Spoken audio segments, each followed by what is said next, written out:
So this morning's Dharma talk is a series of things that Jew Mipham, 1846 to 1912, I think it was, a Tibetan master in the Nyingma lineage of Tibetan Buddhism. One of his teachings, amongst others. So, and it works a little bit. It's a little difficult to talk about in some ways because it's so obvious. Do you remember what the first one was? Anyone? Rely on the teaching and not the personality of the teacher. Wasn't it something like that? No. And then the next one was rely on the meaning and not the words. Was that it? Close. And this one, the third one, is kind of saying the same thing over and over in a way, is rely on the absolute meaning and not the relative. And since I can't remember stuff, and not the relative one. So the idea there, we're saying it's a very similar kind of thing, and he's kind of badgering us about that. Do this, don't do that, do this, don't do that. Don't do this one, don't do that one. But on the other hand, and on the same hand, you have to look at the relative situation clearly and thoroughly without coming to conclusions. If you come to conclusions about anything, it's the very nature of ignorance. It's the very nature of confusion. Do not conclude. Conclusions will occur, but if they're happening to someone who's doing it, this is a seventh consciousness. This is the fuel for passion, aggression, and ignorance. If you think you're correct about something, you're probably mistaken.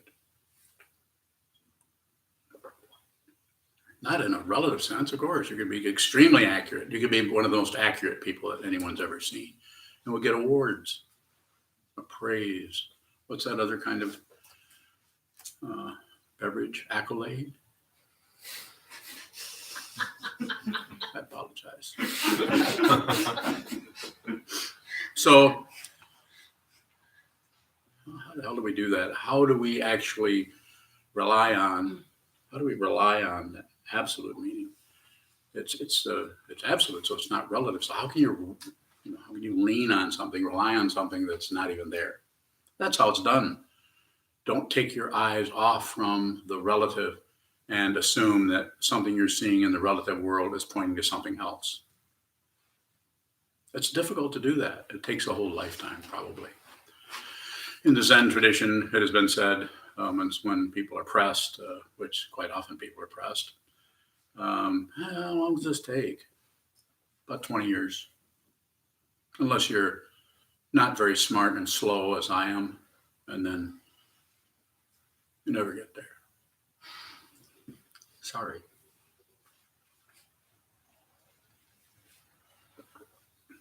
Getting there is relative truth. From this old man's point of view, I'm looking at every one of you. Every one of you is there already. You just keep covering it up by your hope for something better, or something more like enlightenment, or your preconception about enlightenment, or fear that you're never going to get there. All I do is suffer all the time. So that must mean, as soon as you see anything that arises, as soon as you abandon that and say, well, that must mean, this is your body language, you might as well be doing this. When you sit down, look at the wall, receive, take it, receive it. Don't add to it. Don't modify it. Don't divide it up. Don't assess that which is arising. So the ultimate truth is relative truth and absolute truth are not separate. They're just separated.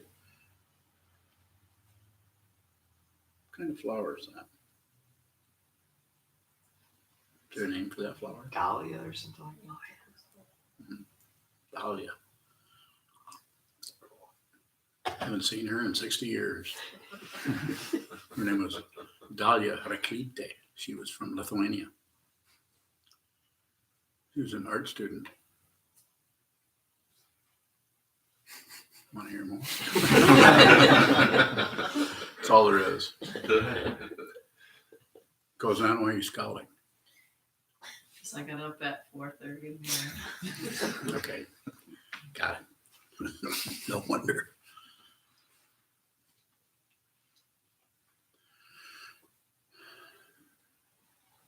So it's a conundrum. It's a how do you do what Mipham, Jamgon Mipham in the earlier part of the previous century said as a teaching. I think it's even called a sutra. I'm not sure if there's more to it or not. You're the one that asked me to talk about that. What is it? Okay. So we can't look at the absolute. We can't see the absolute. We can't witness the absolute. There's no proof of the absolute, but there's lots of relative things going on. And what is fundamentally saying is that the relative situations that you think are that and that are not separate. I don't care how much this one, what a wonderful, lovely fragrance this gives off, and what a horrible stench this is over here. Your imputation that goes on those is the confusion. Just receive. Let it smell. Let it be fragrant. Don't add, don't divide or separate anything out that is occurring. You might as well be ignoring the words of the Buddha. If you consider yourself a student of Buddhism, and if you're in this room, you probably have some interest in it.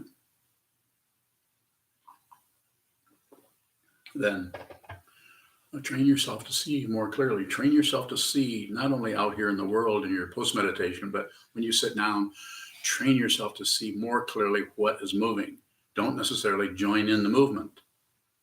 Don't necessarily go, the Velcro of passion, aggression, and ignorance is after you.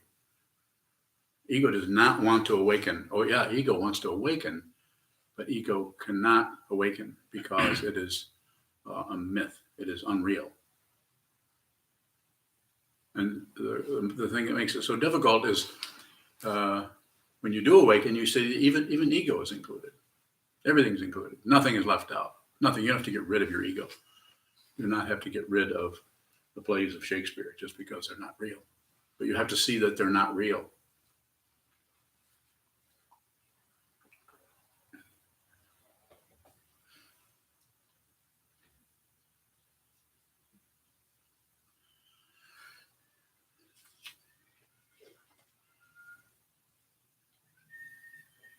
Yeah, the fourth one's going to be even more difficult to talk about. This one. So if you can help me, this is a mutual thing. I talk for a while. Ask me some questions about this. Make them hard ones. I don't make them, not that kind. Not that kind of hard. Any question from Shoto is hard. I think I'm going to go with Shoshi this time. These are always easy.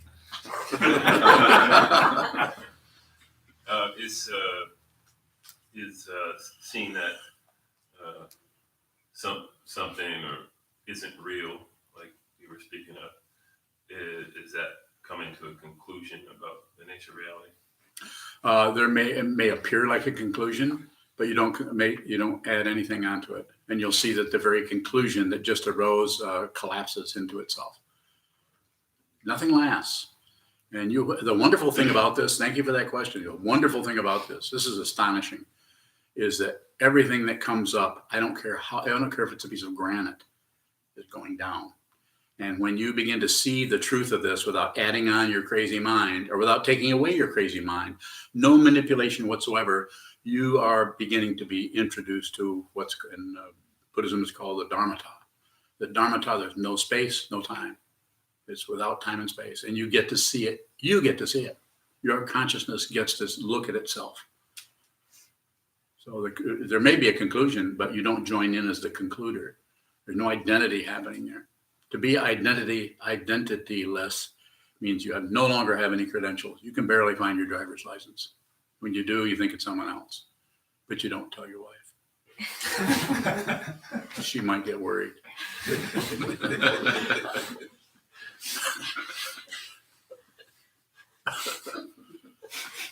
Four. This is fun.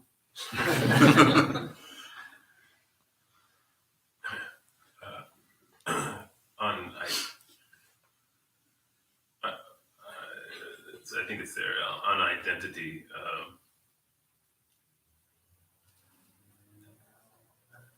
Is being identityless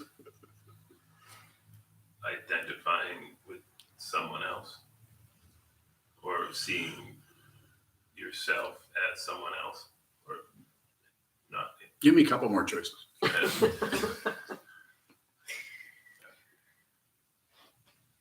It's not a solid question yet. Just Okay. basing it on Kind of thinking on your feet. a little bit. Yeah. Yeah. Okay. Yeah.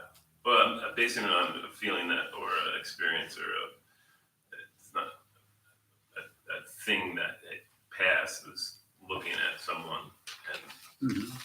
not knowing, or not knowing who it was, Okay. but at the same time feeling like it was me. Yeah. And I'm wondering, I guess, if that's identityless, to be able to look around at everybody and just see yourself.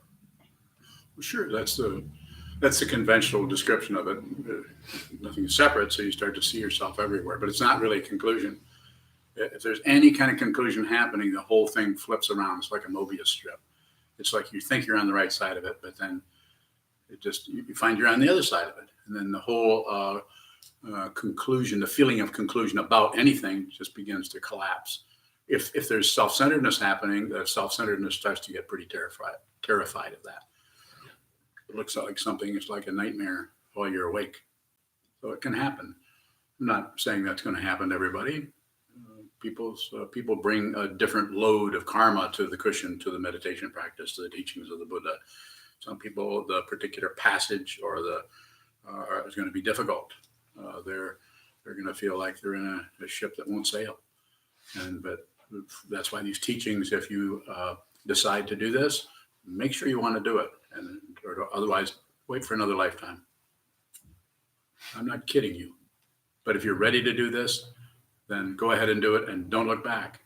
Don't do anything. Just proceed, because you may run into, as they say in the naval terminology, rocks and shoals. You may run into bad weather. You will run into bad weather, but it might be totally different than the person next to you, their bad weather. So at the same time that's happening, you may see that you're not separate from anything. But because it is not a conclusion, it does not bail you out of any kind of a threat, or a perceived threat, or imputed threat, or imagined threat. It doesn't bail you out of that. You may still have to go through that, wings flapping. You still may need to go right into it. Even though you're seeing it's unreal, you still need to go in. It's like waking up in the middle of a dream, like lucid dreaming, like being conscious and knowing you're dreaming.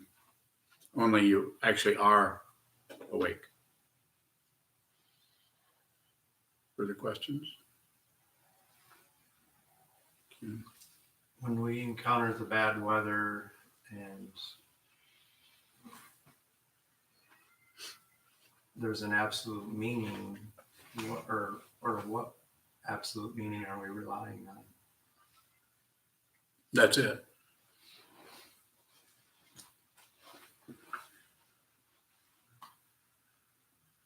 It's mutual. Get us closer to that. That's anybody can answer that question. What weather characteristics, is there any that we can rely on? Yes, rely on the absolute meaning. And you do that by watching the relative meaning and knowing that it's dependently arisen second by second, moment by moment. You know even though it's intense pleasure, intense suffering, or all the nuances between, you know it is something that is unreal. You have to see that. And it's not a conclusion. If I look at, I don't have to conclude that this is what was it? A dahlia? I don't have to conclude that's a dahlia. I can just ask Michael. I'm saying, I'm being silly, but I'm saying I don't have to conclude that something is that red is red. Red. So it's that kind of a thing. I'm just using colors because they are the primary thing that happens in the visual consciousness besides shape or everything else happens. And as soon as it happens, we add the sixth consciousness and the seventh and the eighth add the description of what it is, what it should be, what it shouldn't be, if it's a good thing, a bad thing, a friendly thing. We add on all of that. So watching the fundamental situation. What takes us from that immediacy? What takes us from it is you stop abandoning that, ignoring, looking away. Think of the last time you saw something vividly, especially something painful, and found a way to distract yourself. It could be as simple as walking out of the room. It could be as simple as changing the channel. It could be as simple as changing the conversation. It could be as simple as any one of those things. As simple as changing shirts. I don't like this one. I'm not going to wear that. It happens on a very, very fundamental, low area. It's like as soon as your foot hits the floor in the morning. Look at the contrast between that and the foot before you awoke. Do we need to see the difference? I don't know. When you see a difference, are you seeing it or are you thinking it? Are you concluding there's a difference? Sometimes, yes. Well, Sometimes right no. then. Guess we solved that one. Or didn't we?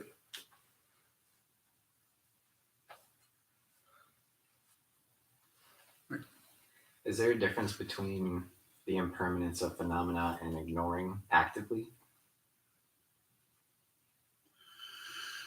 So, in other words, what I'm understanding you'd ask is if you're looking at something that is happening and you look away and you're not witnessing it, you've managed to ignore that consciously, distract yourself from it. How does that impermanence, in other words, it's going away because of ignoring, and impermanence that is just the nature of being alive, that one? Is there a difference? Yes. One of them is actually avoidance. The subtle kind is what you're talking about there, but there's a more refined and aggressive kind called prejudice. Away. This doesn't mean you've visually looked away, but in your mind you've changed how that appears into your idea about it. So it's a manipulation of sorts that keeps you protected from whatever threat was showing up there, possibly. Go ahead. If ignorance can be that subtle, how can we see impermanence? I think just by continuing to look and just don't give up. Keep looking at it. Most of the world's not doing that. If you're in this room, you're at least interested in it. You want to see what that is. Yeah. Views on? Is looking for the absolute avoiding the relative? Not necessarily. You might need to do, you're going to need to do some of that, and everyone will do a different amount of that kind of conceptual exploration. And if you just do whatever, so if I talk to everyone in here individually, I might give them a different kind of response depending on who they were and how they were showing up. I would think for you, that would be something you should go after, hammer and tong. In other words, go find that out. Find out how stable that relative situation is. That's pointing at something. What is it pointing at? So that would, for you, that would be relying, because you have to go there somehow. So that would be a good way to do it. But you're not necessarily avoiding anything. May not find anything either.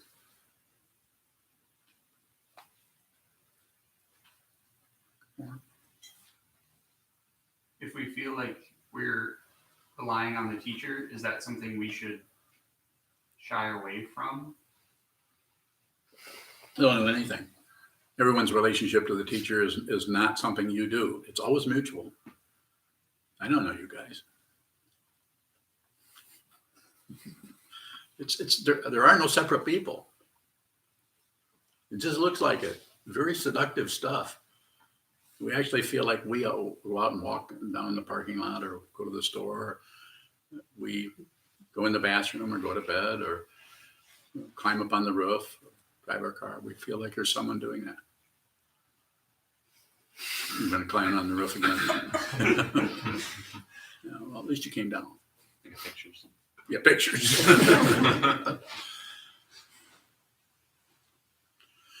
I think maybe the key word might be just insist on it. You, as a meditator, someone who's sitting down and looking, training day after day after day to see what is arising and falling away in the mind. Watch what appears and puts on some kind of a show as your memory, your imagination about an apparent future, your memory of an apparent past, and all of the conjecture that goes on there and the guesswork that's going in. It's constant. The word is keeps showing up for me lately since I've been looking into that area of science is epidemiology. A lot of correlation and damn little proof. And so, but the ego just loves that kind of, yeah, I just kind of ride along on this is what he says. And she said, well, he says this and she says this. And look at the documents they have on their wall. Head of everything. Smarter than anyone who ever lived. Believe everything I say.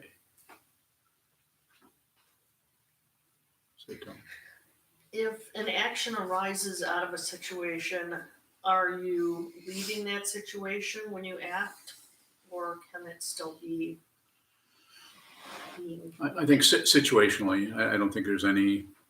I think trying to find out whether you're leaving or whether you're abandoning or whether you're ignoring or whether, I would just say, just look at whatever's arising and however it looks. If you do nothing with it, whatever's arising, if you don't do anything with it, it won't last. It's a very one of the first teachings of the Buddha is everything is impermanent, and everything is discontent, and everything is without a solid center or self. So, but if you do anything with it, you add on to what's called fixation. You start to fixate, not just you, but anyone. We start to lock down on what that is. We don't like the. We're willing to be a mountain, but we're not willing to be free. Do it now. See it now.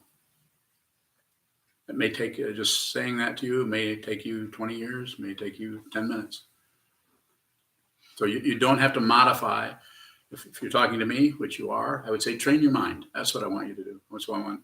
When I say that, I'm saying sit down, hold still, watch what moves, and then talk to other people who are doing the same thing.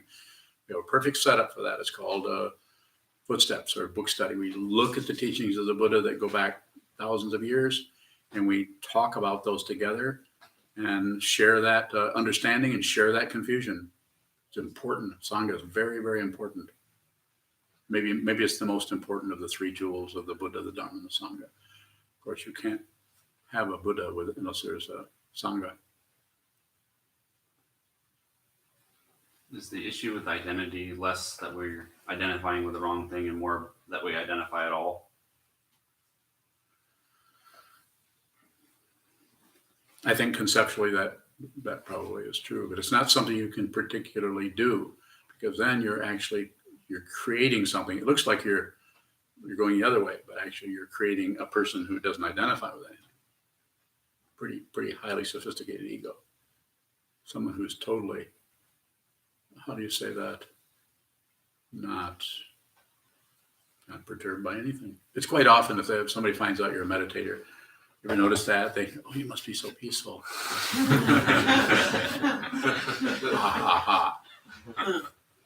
So if you find somebody who is a meditator who kind of, not brags, but kind of wants to let you know how,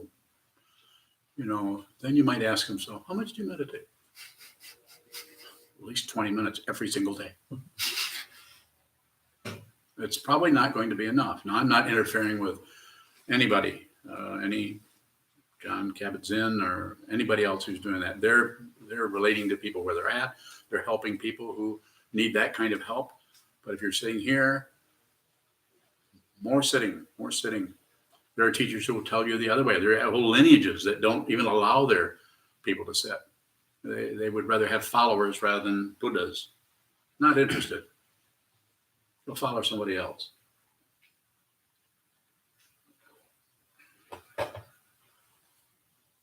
Shut up. Is the absolute meaning a different understanding of the same thing? Mm-hmm. See, now how hard was that?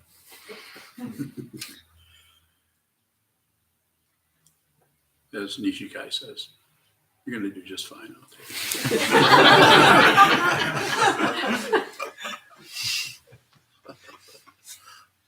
I like to use that word. Yes.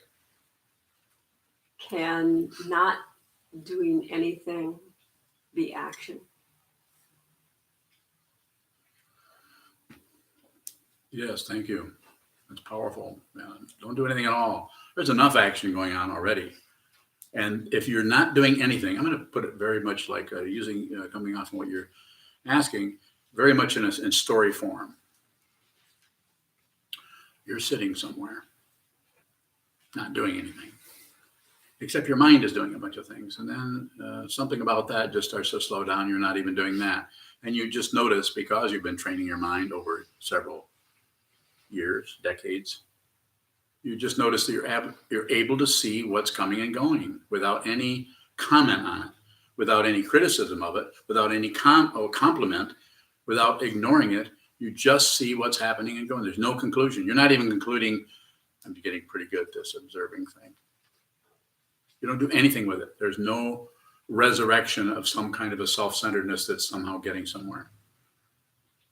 And in that way, you may go into action based on, it's a situational thing. You're still embodied as a human being. Something may occur that if you're wound up in your thought patterns, you may project onto that and actually act or not act based on your projection, rather than act or not act based on your clarity about what is happening in front of you. It's just a story. It's a way of talking about relative truth so that you can have your feet on the ground and live in the sky. It's that simple, and it's that complicated. Can you say more about clarity? Yes, you don't see anything. Even though there's all kinds of things happening, moving, coming, and going, you no longer see an independent phenomenon. There's no, the fancy word, I'm going to use this because I makes me sound pretty smart. There's no ontological status to what is happening. There's no thing quality, because you're actually seeing your projection. You're actually seeing your imputation of whatever happens. It's so easy. There is so much Velcro around that. When I say so much stickiness about anything you see, that if you've not really looked deeply within this and within this and within this, if you've not made friends with yourself, to use Trungpa Rinpoche's phrase, then any area that is dark there will get imputed or put on what's in front of you, and you'll run away from it, you'll run to it, or you'll have some ideas, or you'll start writing novels. You'll do something else because of the trigger that causes, and you'll stay in the orbit we call samsara, relative truth, living and dying and living and dying and living and dying. More, Ed, go ahead. So is clarity always relative, or is there an absolute clarity? Oh, there's just relative clarity. It's all relative. Absolute clarity would not be clarity. There would be no object there. So you can't really be clear. That's why Nisargadatta Maharaj, the Indian sage of the last century, said all knowledge is ignorance. And a simple way of saying that is, if you're looking at anything, you're ignoring everything else. So if you know about this, you don't know about that. There's no way to know about everything. Quite a carnival. Yes. William Murray wants to know, what is real? Just real is just a word that indicates some kind of idea about things that are dependable or solid. And so the only way to use language, which is highly relative, its whole structure is set up that way. There's no way to talk about that. You can't, even the understanding of the Buddha can't be said in words, but we use words around. We we use pointers. If someone realizes this, it's not, there's nothing has occurred. If things occur, we're back to relative truth again. So I don't know how else to say it, the word that I don't often use because it's kind of aggravating to use it, but it's called transcendence. You're no longer of this world, and yet you're not separate from anything in the world anymore. It's called wisdom, and it's called compassion, and there's no credential for it. No one gets a credential. Well, this guy did.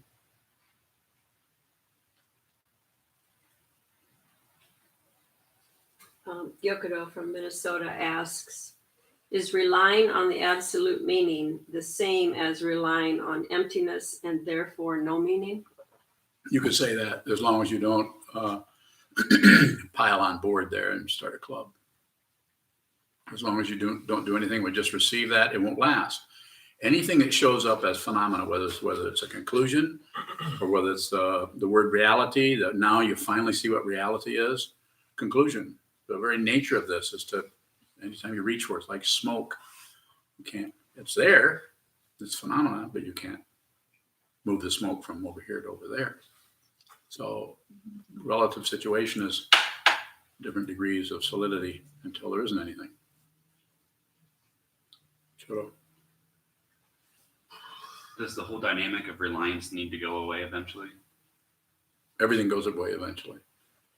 It's impermanent, so everything does. But while you're here, while we're here, while we're on a path, while we're prioritizing our life in such a way that we want to see what this is. We don't necessarily, I'm speaking hopefully for people who are here, we don't want to live any further without knowing fundamentally what is being alive, being a human being, this particular human being, what has this life been like from the time you first realized you were a very tiny person. And then notice all the input that you've been getting from everyone. And then at some point, you wouldn't be in this room at all if you hadn't really started to question some of that. And then you find out that you're going to have to see this yourself as far as this path is concerned, this spiritual path. It's not a belief. So there's nothing to believe here. I even say over and over again, don't believe a word I say.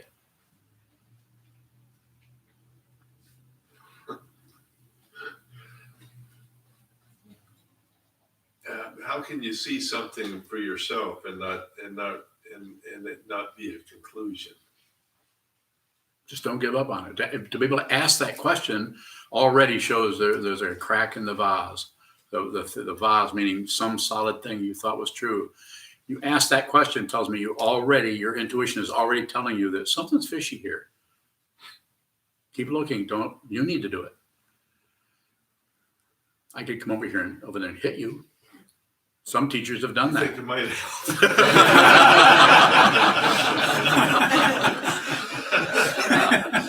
Yeah, I understand. Yeah, I totally understand. Yeah, I say, don't give up. Just keep going. You have to do it. I can't do it for you. I can't, even though I might have some clarity about something, but even if I do, I can't say, here, have some clarity.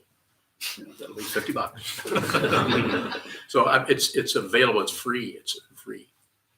And you, if you're in this room, you can see this. Just continue to look at it. Continue to hold everything still that you can, which means the body. If there's some aspect of the mind you can hold still without a struggle. In other words, no mantras. I'm not saying you couldn't do a mantra, but I think that's very individual. We've got enough mantra going on in our minds with our thought patterns.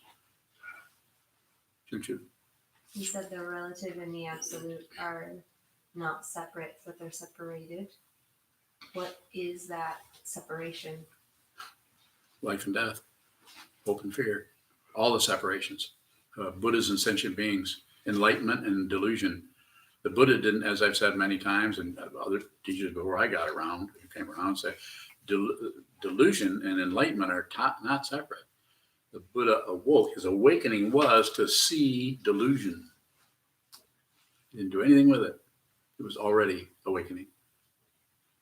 So that's a very simple way of talking about relative truth in the context of the absolute as a concept. Q? Did you say something in the mind holds still? No, I would say, well, I might have. I don't know, did I? I'm not sure.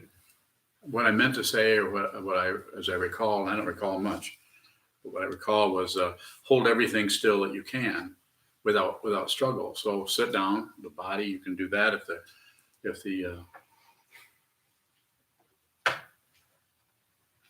if you're sit in a symmetrical posture, body and mind are not separate. They're just intensely separated, depending on how much confusion is going on with your particular sensorium.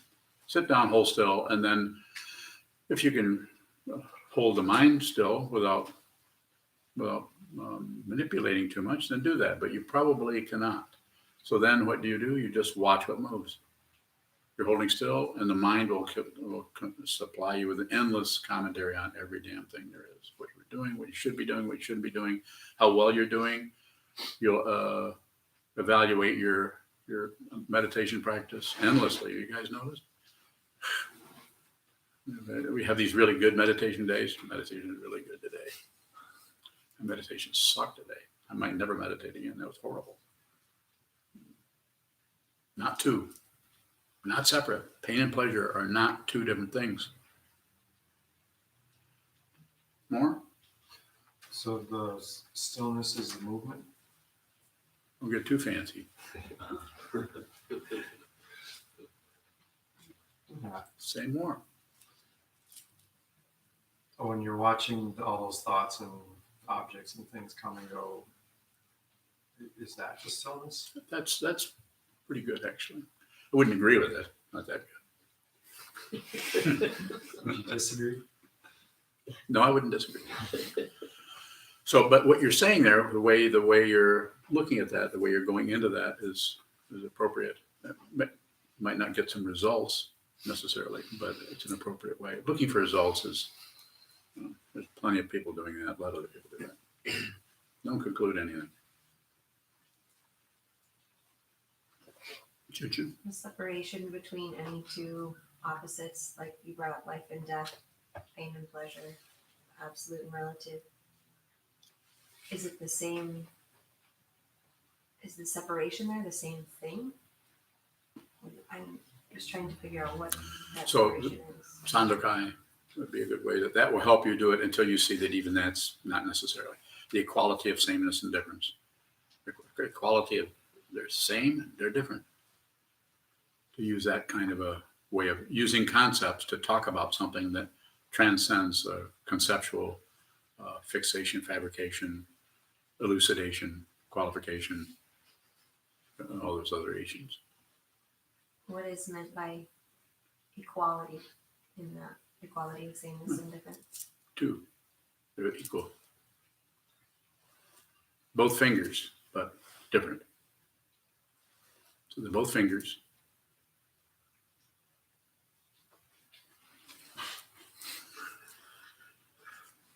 Still fingers. Are those two? Are they both fingers? Okay, what's different about them? Your mind it's fine to let your mind do that. You don't have to control anything. Please stop. And how do you stop? See the way you keep having an agenda about who you are, what you should do, what you shouldn't do. And maybe you might even be hearing your parents' voices in your ear saying, don't do that. You need to get a job. You should, start worshiping Hotep, the Egyptian fellow. All kinds of wanting you, because they can't, I'm not blaming your parents for doing anything bad, but, because people can't do what they want to do, they'll try to teach you. Have you noticed how quick people are to give you advice about anything? Oh, you haven't noticed that? Okay. Good. I'm glad you're safe from that. Yes. Still wondering about so in Sandokai, the equality of sameness and difference. What is the difference between the concepts of equality and sameness?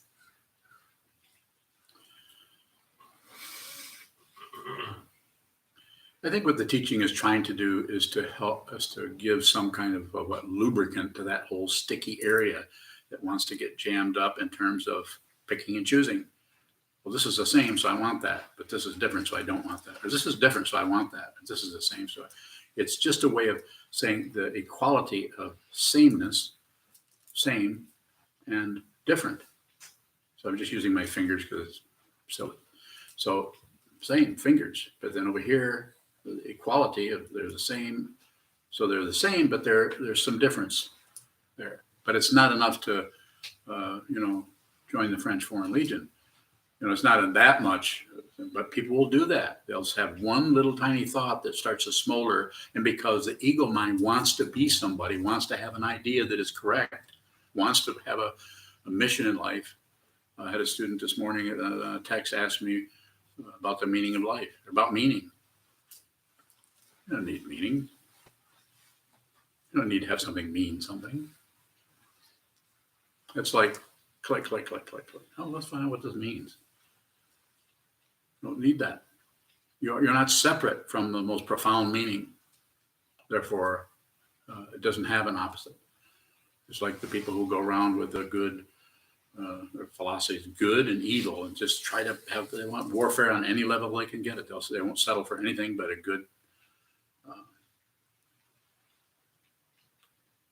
fight.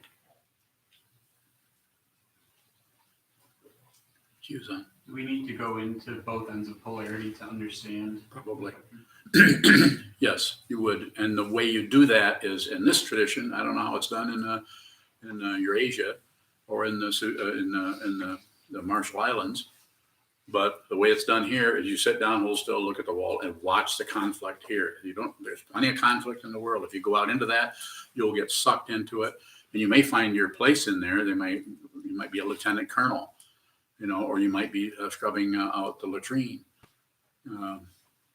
What I'm saying is you don't know, because your karma will take you. You do not make choices, my friends. If you think you make choices, look again. I did not choose to do this.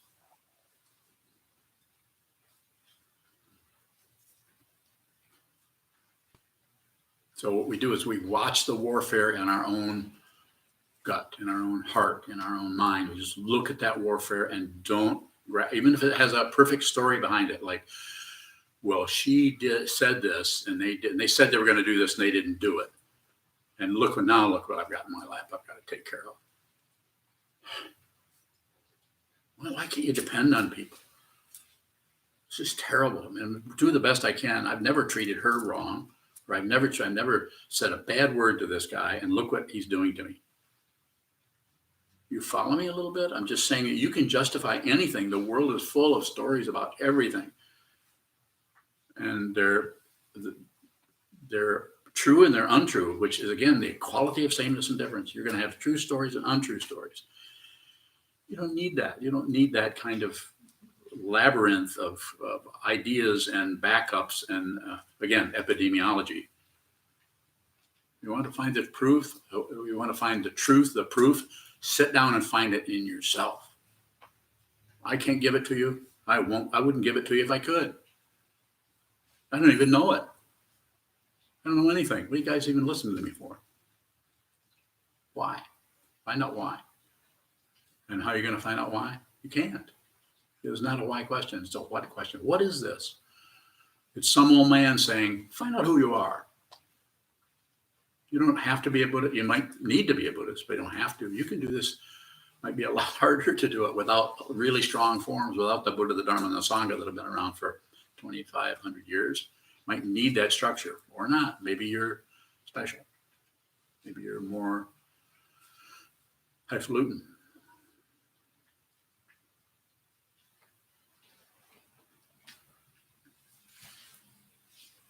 Questions? Ed? Excuse me. Are there signposts along the way? There can be. I would say that if you don't see any signposts and you don't know where you're going or how you're doing or whatever, but you're still practicing, you're still endeavoring to find out the truth for yourself, then you'll get just exactly the signposts you need. No more, no less. And insofar as you can, don't make any decisions. Don't do anything unless you have to. Sometimes if people might come and say, should I I had a student, it's been a while, ask me, should I receive Duke? I said, no, don't do any vows. Don't do anything unless you have to. Anybody in here you see that is a student of mine who's received vows, they've had to ask me for those vows, sometimes several times. So what is your definition of have to? Got to do it. Got to do it. You don't have a choice. You got to do this. And you won't have any, and there will be nobody in the bleachers of your mind saying, yes, Ed, go for it. No, it'll be more like nobody's there. There's no backup. And you're, not just you, I'm just going from how this has been for me. You just feel lost. You don't know what to do. And so therefore it's like an elimination diet for your activity or your body. Just don't do anything unless you have to. And that way, what you need to do might be just around the corner. And you could just wait and see if there's anything you really need to do. It's called patience, except this might have a little bit broader meaning here. Just wait and see what you really need to do. More, please.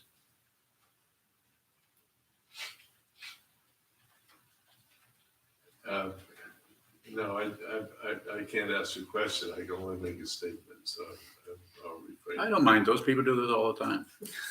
I'm making statements. You can go ahead. Well, there are times when I think to myself that would be a good thing to do. So sometimes I pursue in that I go in that direction, and sometimes it seemed like it was the right thing to do. Sounds good to me. I wouldn't correct that. I wouldn't do anything with it. Pardon me? I wouldn't do anything with it. Sounds fine to me. But you don't need my approval. Sounds like a good thing to do. Do it. But if there's any kind of hesitation, if there's something you should do 80%, 90%, probably should look at it a little while longer. Give it 3 more days. And just kind of watch and see if it goes up and down. You can't really do this unless you're a meditator, unless you're actually, you have to be a Buddhist. Sit down, hold still. You have to spend some time sharpening that which is aware and not that which thinks. That which thinks is muscle bound. Been tagging around with us since we were born. It gets stronger and stronger when you get to be about 13 or 14, just about running the world. It's called being a teenager. One of the statements that pops into my head once in a while is, when the student is ready, the teacher will appear. I've heard that. And it seems like it's a little bit more subtle than just a statement. And bowing. Yeah, good. Thanks. Yeah, that was my. I didn't choose to have Trungpa Rinpoche be my teacher. I did not want a teacher. I was very paranoid when I met him. But reading his book, it was so Cutting Through Spiritual Materialism and Meditation in Action, the only 2 books he had out when I met him. I was very paranoid of it. I was kind of terrified, actually. So I just tried to smoke more dope. Didn't help. And then I just found it was choiceless. I didn't make a decision. I was going in a direction that was very scary to me. I felt like somebody had X-ray vision, could see how crazy I was. I did it anyway, not because I'm so brave. It's just because I couldn't help it. I had to do it. Yes. If we feel like we have a choice, what's actually going on? Delusion. I mean, basically. Or you may, the other kind of delusion is you're enlightened. Any position on anything.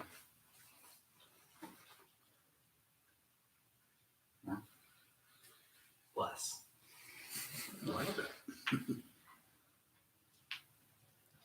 So, Is choice, does that show up like a gradient? It seems like there's some things that, looking back, it seemed what I would call choiceless by description, but then there's some things that still feels like I have a choice with my hands around. Does that ever lose that quality of choice? I think we can always find some kind of validation for our ability to make choices. That's part of the illusion, is I can reach here or I can not. I have a choice. I can either pick up the kotsu And I can move it. I can hold it upside down. My coats do whatever I want with it. Maybe if I hold it in a really funny way, people take it as a secret teaching. You follow me a little bit? I'm being silly, but I'm just saying that the whole idea, we impute this body mind is ours, our possession, and we can actually do things with it. It's not that we're not doing that, but it is not separate from everything else. And when you realize that, your allegiance to a separate body goes away. This doesn't mean that you're suddenly able to be in other people's bodies and make them wave to people. It doesn't mean something silly like that. It's just that you really see the boundary.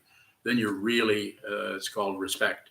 You don't have to be respectful. If you see the boundary, there's nothing but respect for people.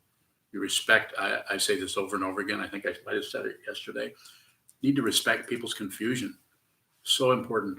It's so difficult to do because we want to either get away from them because they're confused, or we want to help them because they're confused, or we want to gossip about them because they're confused. Because that's a way of blowing off steam about others.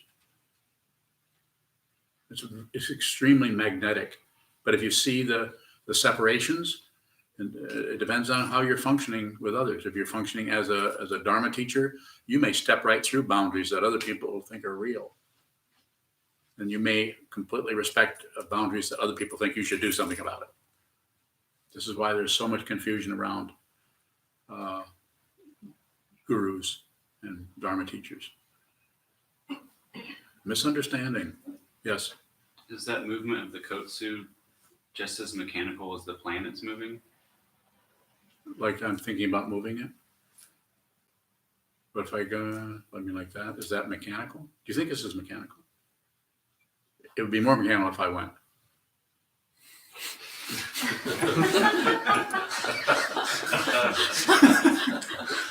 Someone's got a greasy butt.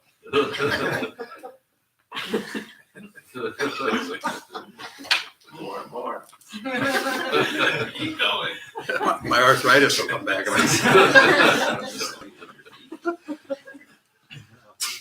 It's just hip hop.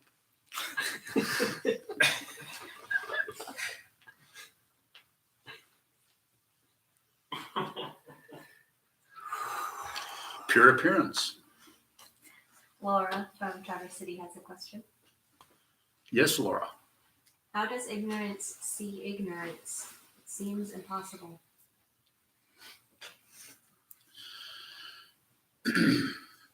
I think, what was the question again? How does ignorance see ignorance? Mm-hmm.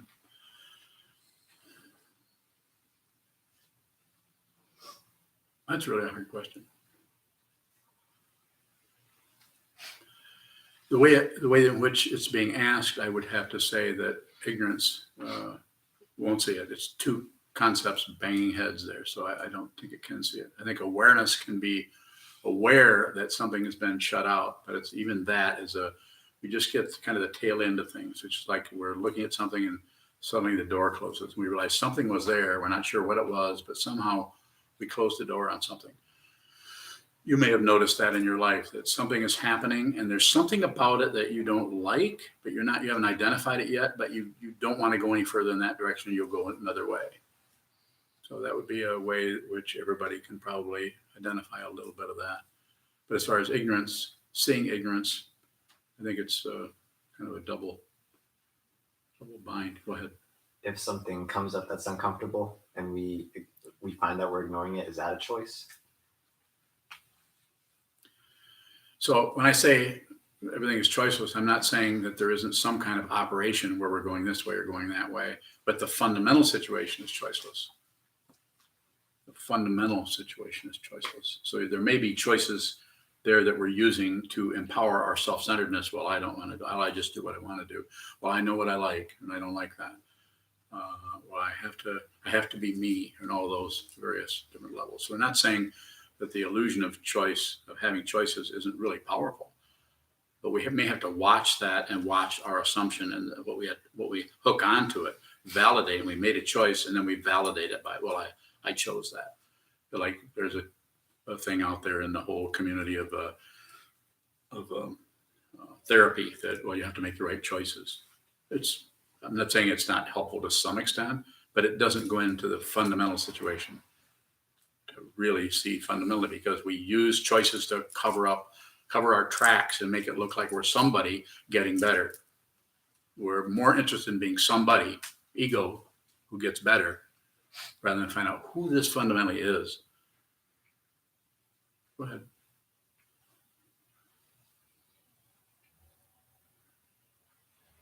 Is this something Shoka does when he's sitting up there? Which one of you guys does this? Both of us. You and I both? Oh, jeez. Did I see a hand go up? Yeah, Sokuzan. Is our choice relatively not important because the constraints of the situation are so much greater?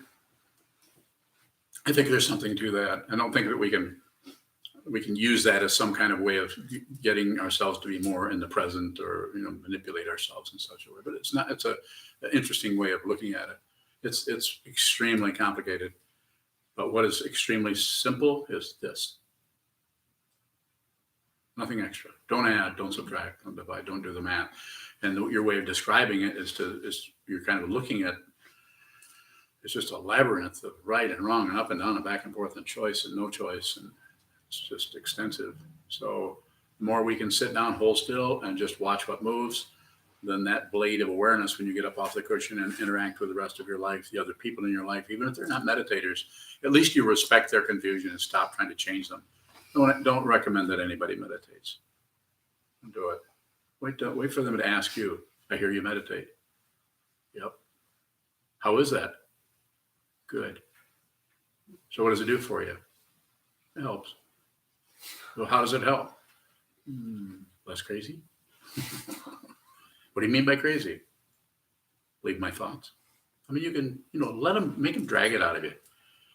If you start promoting it or propagandizing that thing, they hear enough of that from everybody all the time. Everybody's advertising and making promises. Don't do it. Don't do it. Or if you do it, at least be aware that you're doing it. It's good to respect people's confusion. It's not separate from their Buddha nature.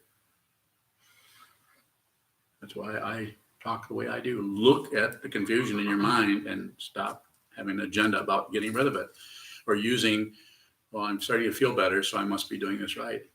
Maybe you're doing it wrong.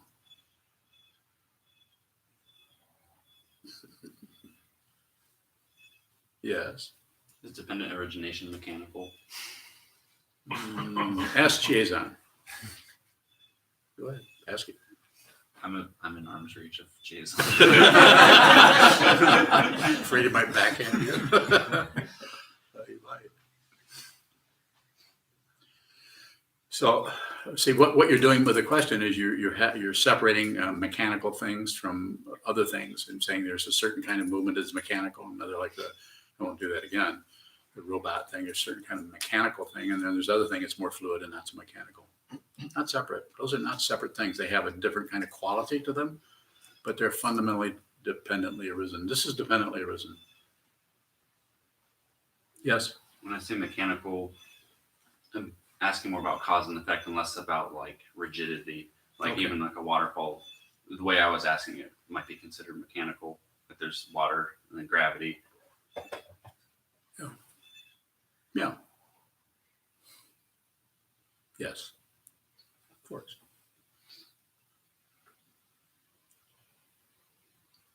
So what did I say? Did I agree with you or disagree, or what did I do? Don't know. What was the question? Can't remember. You remember? What do you say about mechanical? Is it mechanical? Is dependent origination mechanical? Very good. What do you think? Don't know. What do you think about what he said? About what Nishi guy said about what? Well, there's the imputation of mechanical. Until they had chariots, there probably wasn't any mechanical. The word wasn't mechanical, wasn't even there. And then they thought, how do you talk about a wheel going around? you know, there's something of quality of that that's different than, you know, a gopher running across the golf course.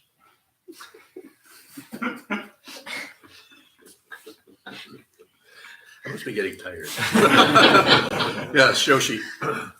Does the ability to see causal relationship help us understand ultimate? I think it does. I think it does. I'm sure it does.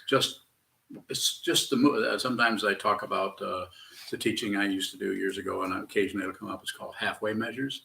Is anytime you're going to do anything, say I was going to pick up the kotsu, but rather than actually do that, actually you might even stop in the middle. You might watch your movement and stop yourself there, or you might just notice. You might just flash on when you're halfway there and notice what is this whole dynamic? What is this whole mandala? This whole situation where there is an apparent life, three-dimensional, so to speak, happening there, and just to look at that. So I think that would be a way of saying, yes, you could look very closely at anything you do when you're.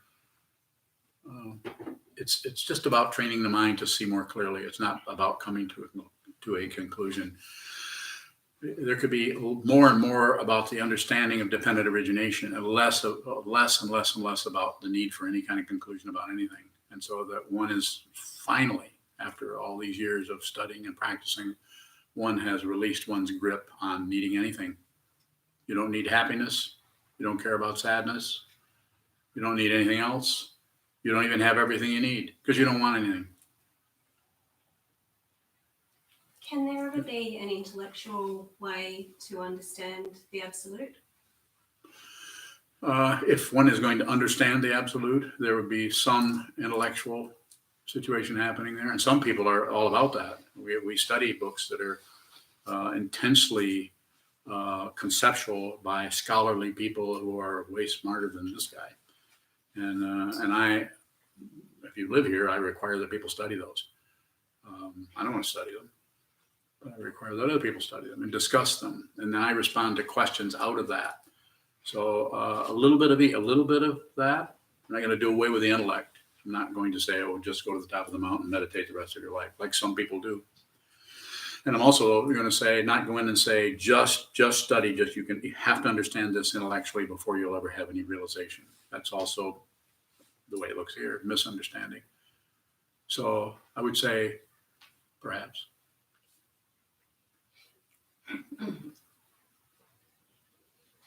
At some point, the concepts and the ideas, the intuition and concepts that we break apart into pieces, at some point, those are not separate. I don't plan anything. Winnie does. Stuff happens. What was that? Yeah, that stuff happens. Should we? Yeah, we should.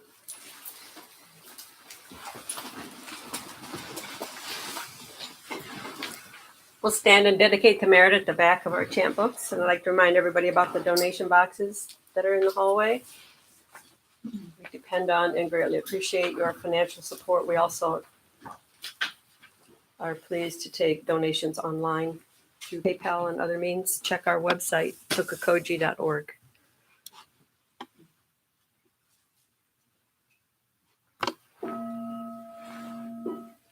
May the merit of this penetrate into all places, so that we and every sentient being together can realize the Buddha's way.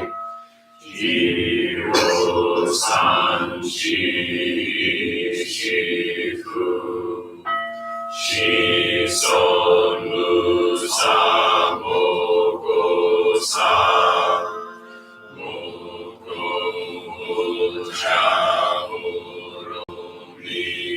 The 10 directions, the 3 worlds, all Buddhas, all venerable ones, Bodhisattvas, Mahasattvas, the great Prajna Paramita.